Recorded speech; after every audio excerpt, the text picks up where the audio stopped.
Hi and welcome to another video in my Dark Academia Village Challenge. This time I am making a very detailed and lavish house for an old widow and her butler. Story-wise, I'm imagining that this house was part of a larger building which used to be a massive manor that basically had all of the lots in this neighborhood as part of their property, but because of sadly down times economically, they had to sell off parts of their property bit by bit until they were only left with this part of the former large and lavish house. So the interior especially mirrors that vision, where you have a lot of artwork, a lot of decoration, a lot of expensive items, and also the outside is very detailed with a lot of decoration for both walls and doorways and balconies to mirror that old or better times that used to be. I really had a fun time building this house because it was so detailed, and I really wanted to make it really put an effort in to make it as detailed and correct for my vision that I had of it.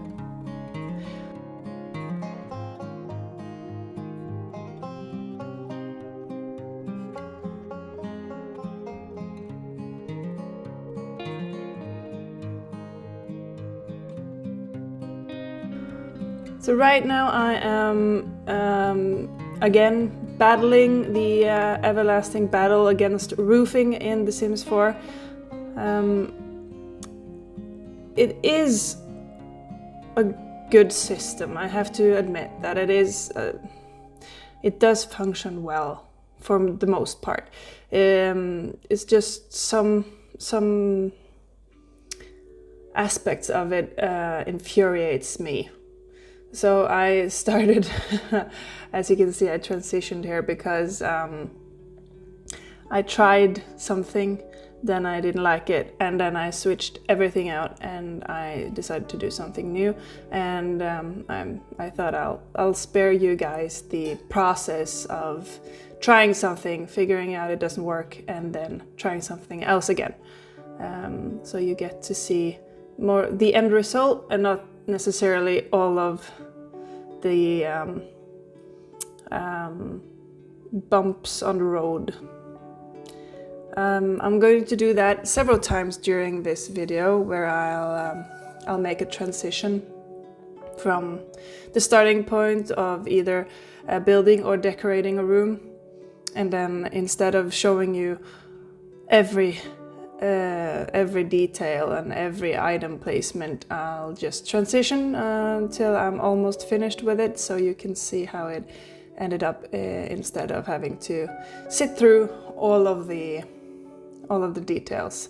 You know, that could be quite tasking, especially with this build. It took me quite a while, and it also took me I think I used an hour or two per room inside the house just for decorating. If this video was going to be somewhat viewable, I knew I had to shorten down where I could. So I made some decisions for you guys as to what I thought would be most important.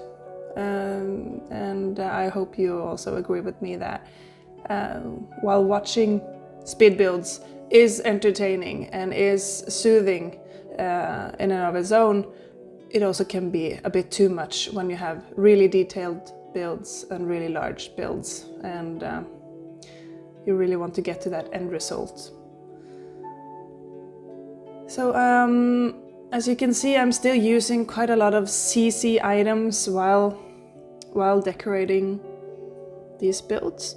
I am contemplating doing the last building in this neighborhood as a no CC build, just to really challenge myself and see what the game packs have already available and how I can make that work to still be a dark academia build, but not necessarily with all of that CC content that I have so much relied on up to this point. I am also going to upgrade my CC content. So now just saying that I'll try building a building without CC content, and then at the same time I am also at the lookout for more CC content, which is quite contradictory, but you know, it's fun. I like both aspects. I like building without CC, and I also enjoy building with CC.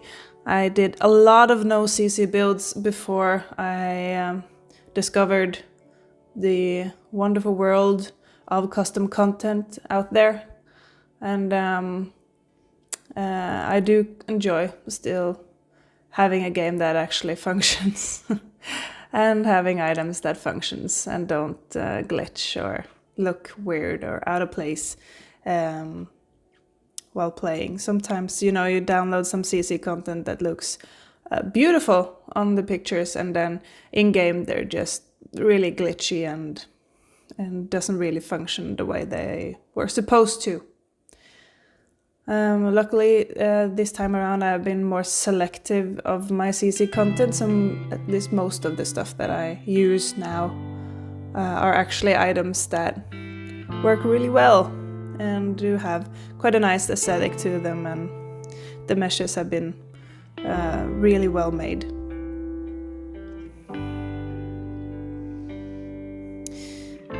The challenge with this build was making a house that looked really expensive and grand at the same time as having a lot that wasn't that grand. It's quite small, quite slender lot. So I struggled with trying to get to use most of the space, but at the same time leaving some area for what could be a garden.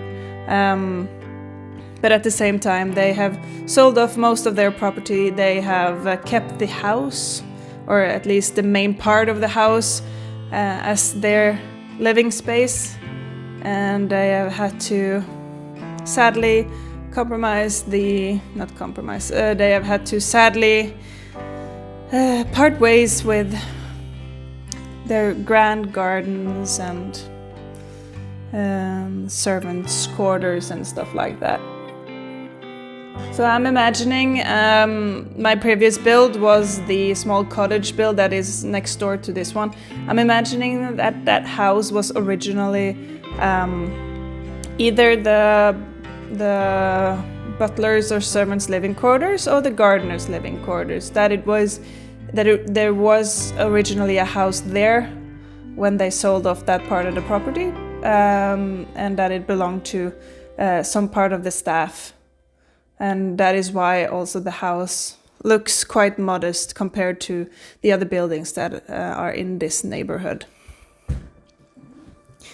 I'm also thinking that my next build needs to be a bit more modest again, just so that you have some sort of balance in this neighborhood, because you have now with this one 3 really lavish, grand-looking buildings, and then one small cottage that really is out of place in a neighborhood like this. So I need to make another modest or more modest-looking building, so that the small cottage isn't completely out of place.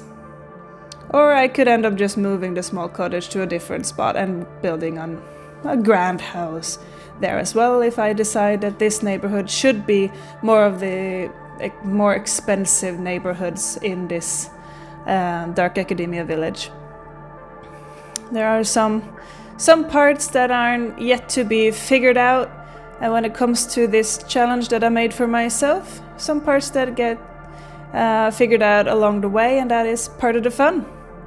Really just trying to make things work bit by bit, piece by piece. I'm way too impatient to plan everything in detail before I start a project like this. I really just want to get started with the building and trying to make it work and see how the aesthetic would fit in, and yes, just really playing and having fun with it. So I do apologize if something changes along the way, or if you guys disagree with how I am building this village and how I am placing these different types of buildings. I think I will make it a coherent and which is a natural looking space in the end. That is at least my goal.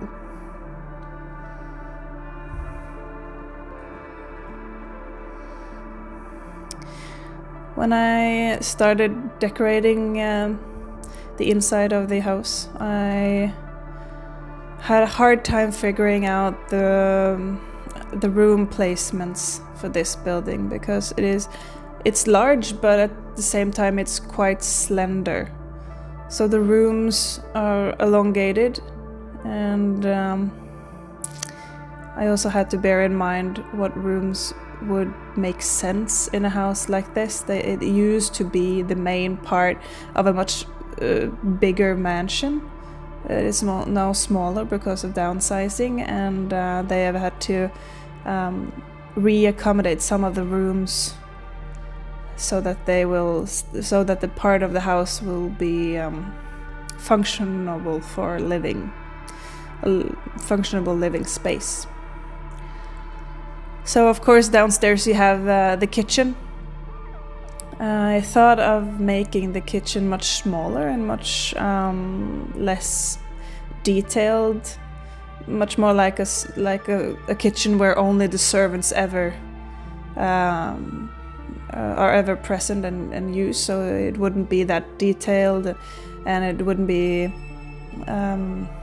grand and have a lot of expensive furniture. But then again, I remember that for the story, the widow that lives here, she doesn't have that much money left. She has some from her late husband, of course, to keep her comfortable. But she only has one butler employed.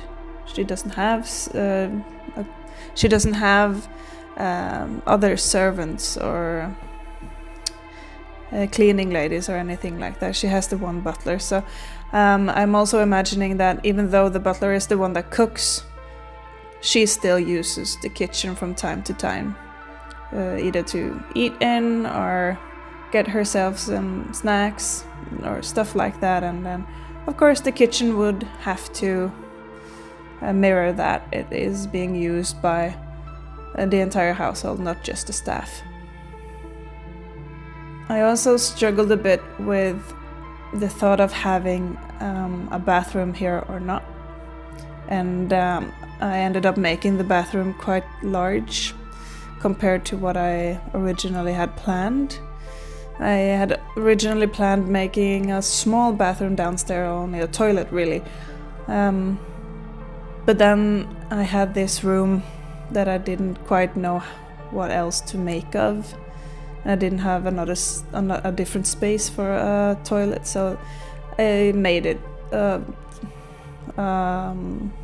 fully equipped bathroom instead, with a bathtub, old-fashioned bathtub, and of course a toilet and a sink. I'm not quite pleased with it, to be honest. I don't think it works with the style of the house and what it's used for. As you can see, the dining room, which I'm working on right now, is quite grand, quite lavish, quite detailed, and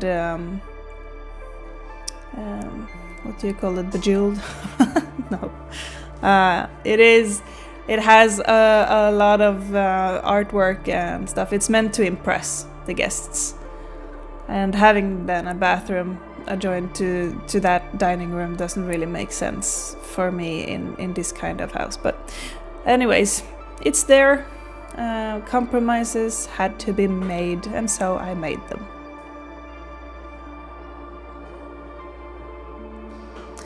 This room is also a bit of an awkward placement because it is the first room that you enter if you go straight in from the entrance hall, and it is a sitting room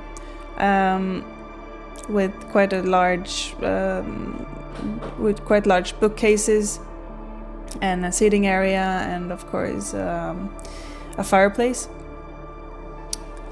But I would imagine that if the house was wider and I had more space in it, this kind of room would have been a bit more to the back and not necessarily the first room that you got into after entering the entrance hall.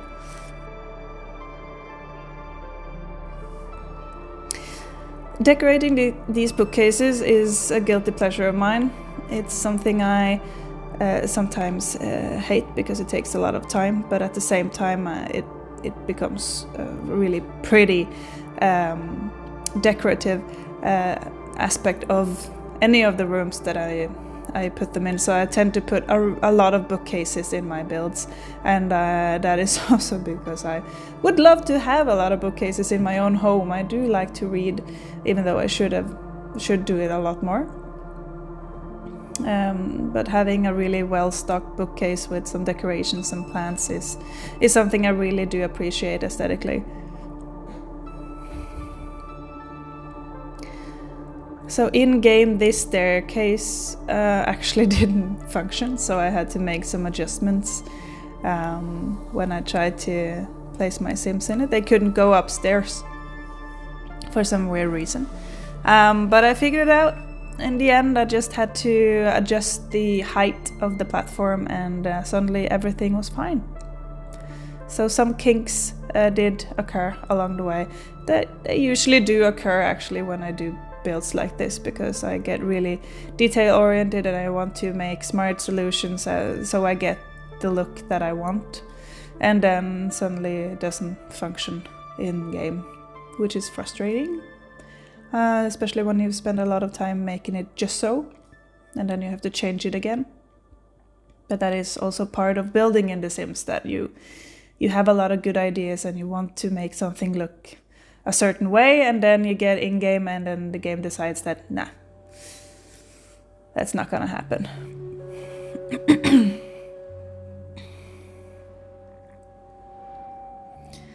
I also love making office spaces. I do have an office space in my own home at the moment, which I am trying to redecorate. It is taking quite a lot of time because I am working daytime, and I also have a small child that takes up most of my evening hours.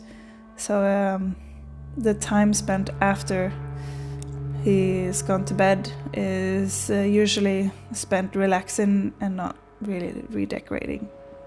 But it is happening step by step, day by day. Small things are happening. I was considering making bedrooms in this at this floor, but then I decided that the bedrooms had been repurposed as different rooms. So the office space and the library space that I have finished decorating was supposed to be a bathroom. No, the bathroom supposed to be a bedroom. But then the old widow realized that she didn't have any family left. There were no people that would visit her anyway, so she repurposed it as an office space instead. And the other room is now an upstairs dining room for the days where she doesn't really want to go downstairs to eat or use the grand dining space downstairs.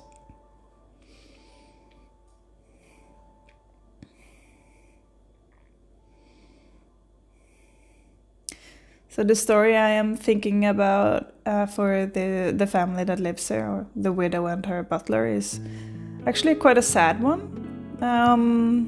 she married into a wealthy family at a young age, and they had a very nice and lavish life, and then suddenly they hit some bad economic times and had to sell off their beloved home bit by bit. They never had children because she couldn't have children, and he was an only child, so they didn't really have any heirs either, which could mean for some drama in game. Remember to leave a comment if you would like to see me do some let's play with the people that inhabit these houses. I do make a new family for each build, and they are also outfitted in the Dark Academia clothing style.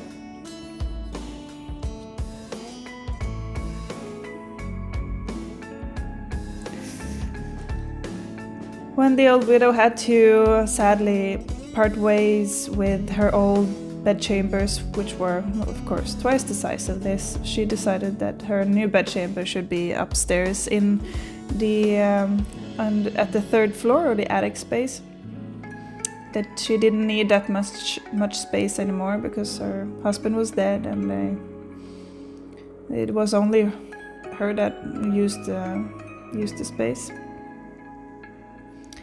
And across the hall from the old widow you have the butler's quarters, which used to be the servants' quarters, and her bedroom used to as well be different servants' quarters, but she doesn't have use for more servants anymore, so she repurposed it and is now using it herself.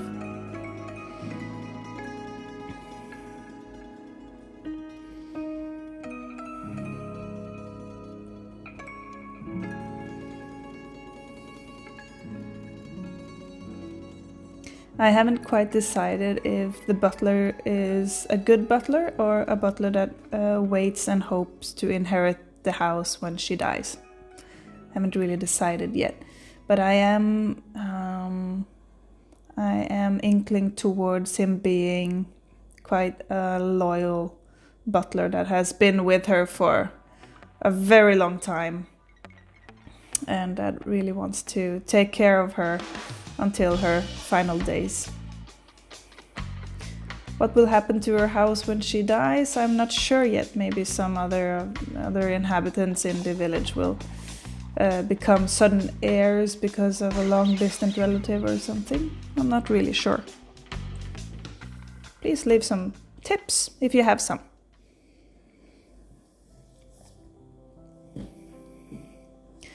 So there you have it. That was the speed build of this house, my widow's manor.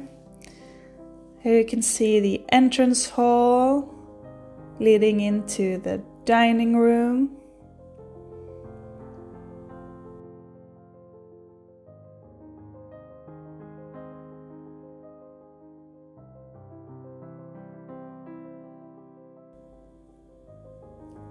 The dining room, of course, has an adjoining restroom or bathroom for guests if they ever visit.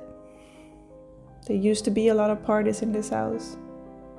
Here you have the kitchen with a sleeping butler on the bench there. This was when the stairs upstairs didn't work. And here you have the sad old widow, at the moment not really that sad, enjoying the view, eating her breakfast outside the balcony. And here you have her, of course, fast asleep. She has a poodle! Of course she has a poodle. The stairwell that doesn't function at this moment, I fixed it though. It does look the same, luckily. And I am also thinking that the widow is quite an accomplished piano player, story-wise. Here you have a view of the second floor. This is what you see when you come up the stairs, where you can sit and play some chess to make the time go by. As you can see, I have not included any TVs in this build either, and I'm going to keep it that way. And this is the study space, two desks in case she might find someone new. I do doubt it though. And a small library nook.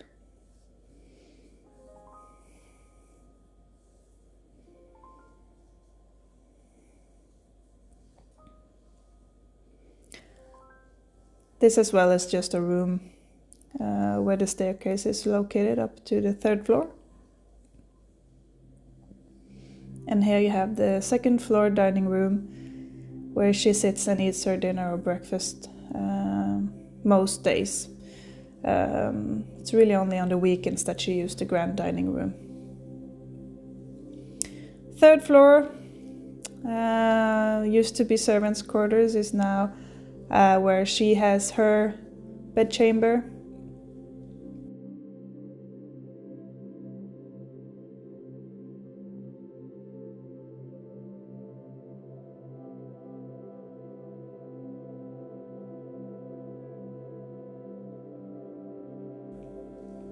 And of course her master bathroom as well. I did actually spend some time making the bathroom quite detailed this time. I hate bathrooms, but I thought I owed it to the widow to make it as pretty as I could. Here you have the butler's quarters. He has a small office space right by the window there.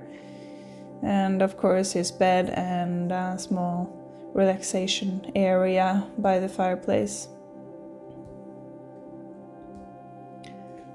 And his bathroom is a lot more modest and not as detailed or highly decorated as the widow's.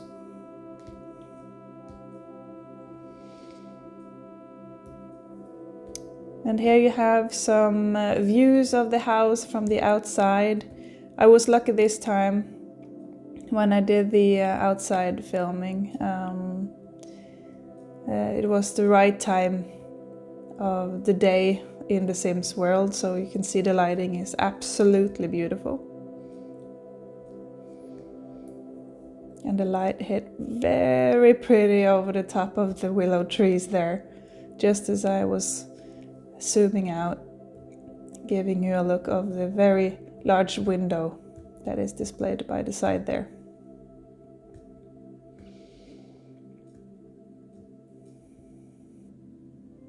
I do hope you have enjoyed watching this video. Remember to subscribe to my channel for more videos, and please do check out some of my older videos as well if you'd like. So until next time, bye!